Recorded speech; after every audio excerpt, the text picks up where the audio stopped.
नमस्कार शिवाय दर्शक बंधु सूर्यनारायण पंडा एस्ट्रोलॉजर यूट्यूब चैनल परिवार को आपण मान को स्वागत।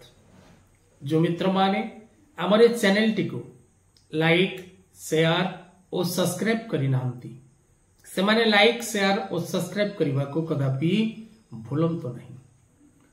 दर्शक बंधु सर्वे भवन्तु सुखिनो, समस्ते खुशी रे रहंतु, आनंद रे रहंतु, समस्तक जीवन रे हस खुशी भरी रहू। आज कार्यक्रम रे दर्शक बंधु आमे आलोचना करिबा जो माननको भगवान संतान टे देई नाहंती, भगवान कर कृपा बिना संतान प्राप्ति करिबा असंभव अटे। कारण जदि ईश्वर आपनको संतान न दियंती बा जदि ईश्वरंकर आशीर्वाद आपनको उपरे न थाए एवं आपणक जन्म कुंडली रे सही प्रकार निसंतान जोग निर्माण ही थाए तेबे आपण अनेक प्रयास कला परे मध्य संतान प्राप्ति करिबारे सक्षम ही पारंती नहीं। कारण निसंतान हवा पाई निसंतान एक अभिशप्त गोटे कर्म विपाक पुस्तक रही। जो कर्म विपाक पुस्तक रे भृगु एवं तांक पुत्र शुक्राचार्य मध्य आलोचना जे मनुष्य क्यों कर्म करिबा द्वारा आगंतुक वंश वृद्धि पाई पारे नाही। यार उत्तर रे भृगु ऋषि निज पुओ को अर्थात शुक्राचार्य को दैत्य गुरु शुक्राचार्य नवग्रह मध्य शुक्र एक ग्रह तेणु शुक्राचार्य निज पिता ठारू ए विषय रे ज्ञान आहरण करिसंती कर्म विपाक फल। तेबे दर्शक बंधु विशेष करी जो माने संतानहीन अछंती किपरि पुत्र कन्या लाभ करिवे, पिला हवा पाई कोन रहिछि उपाय, जातक क्यों दोष पिला करई दिएनी। जन्म जातक पंचम भावटी होउछि संतान भाव। देवगुरु बृहस्पति संतान कारक ग्रह, कारण देवगुरु बृहस्पति धर्म कारक ग्रह। तेणु ज्योतिष शास्त्र अनुसार पंचम भाव ग्रह और पंचम भाव स्वामी जदि पीड़ित थांती, जदि पीड़ित हुअंती तेबे मनुष्यर संतान प्राप्ति हेई पारे नाही। आपणकर जातक निसंतान जदि आपण अछंती, विवाहर अनेक दिन परे जदि आपणकर पिलापिली हबारे कोनोसी प्रकार रो बाधा सृष्टि होउछि तेबे आपण प्रथम निजर जातक विज्ञ ज्योतिषक द्वारा परामर्श करि नियंतु। कारण मनुष्य निज जातक विचार कले जानी परिबो जे मो जातक रे क्यों ग्रह बाधक साजुचंती, क्यों ग्रहंक दंड द्वारा मते संतान प्राप्ति रे बाधा आसुछि। आपण तो कार्यक्रम माध्यम रे उपस्थापन करा गला जे संतान कारक ग्रह बृहस्पति, ता सहित आपणक जातक पंचमाधिप ग्रह पंचम भावर स्वामी ग्रह जदि पीड़ित थांती तेबे आपण संतान प्राप्ति करिबारे विलंब घटे बा संतान होंती नाही।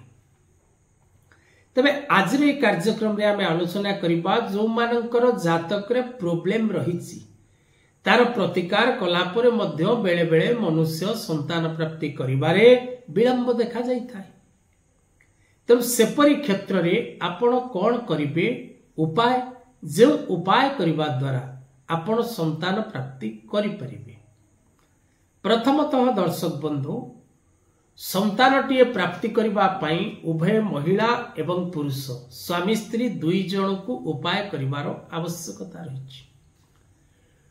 पुत्र संतान प्राप्ति निमंते बा संतान प्राप्ति निमंते आपण को प्रथम गोपाल सहस्र मंत्र, गोपाल सहस्र मंत्र गोटे बही अच्छी, गोपाल सहस्र नाम स्तोत्र पाठ से बहीटी आनी प्रत्येक दिन गोपाल सहस्र नाम पठन करिवे।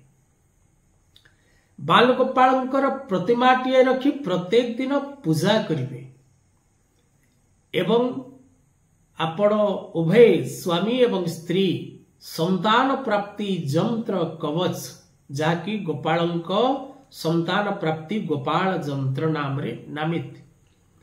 तेणु से गोपाल जंत्रटी को उपयुक्त पंडितों द्वारा विधि विधान अनुसार निर्माण करी गोपाल जंत्र धारण करिवे एवं विशेष करी प्रत्येक गुरुवार दिन रात्र भोजन निषेध करने सहित प्रत्येक गुरुवार दिन स्वामी स्त्री दुई जन नारायण मंदिर दर्शन करिबा, राम मंदिर दर्शन करिबा, कृष्ण मंदिर दर्शन करिबार आवश्यकता रही। द्वितीय उपायटी दर्शक बंधु गोटे लाजकुली गछ प्रायतः सबु जगार मिल पार।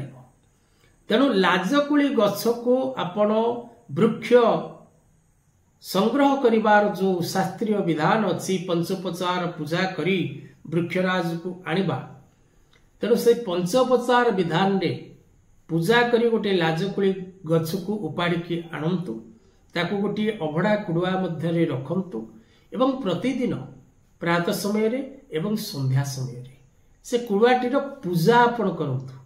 देखिबे दर्शक बंधु, आपण जदि कंटिन्यू बेसिस रे आपण जदि कंटिन्यू भाव रे से लाजकुली गछ को 3 मास पर्यंत कंटिन्यू बेसिस रे आपण प्रत्येक दिन सकाळे एवं संध्या समय रे आपण विशेष करी से लाजकुली गछ को भक्तिपूत भाव रे पूजा करंती, धूप दीप दियंती, नैवेद्य करंती एवं निजर दुख संतान प्राप्ति करिवार जो दुख रहिछि, संतान प्राप्तिर जो आशा रहिछि, निसंतान हबार जो दुख रहिछि ताहा लाजकुली वृक्ष निकट रे प्रकाश करंतु एवं प्रत्येक दिन कंटिन्यू भाव रे पूजा करी चलंतु। लाजकुली वृक्षर निजर आशा निजर मनोकामना से वृक्ष देवता निकट रे आपण परिप्रकाश करंतु। 3 मास कंटिन्यू कला परे निश्चित भाव रे आपनकर स्त्री गर्भवती हवा निश्चित अटे। ए दुईटी उपाय क्रमान्वय भावे 3 मास पर्यंत करंतु, सफलता निश्चित भाव रे मिलिबो। प्रयास करिबा द्वारा, परिश्रम करिबा द्वारा एवं एकाग्रता मध्य रही प्रत्येक कार्य करिबा द्वारा व्यक्ति निज जीवन में सफलता लाभ करे, यह निसंदेह। तबे दर्शक बंधु आज कथा वस्तु को एठी रखिबा। जय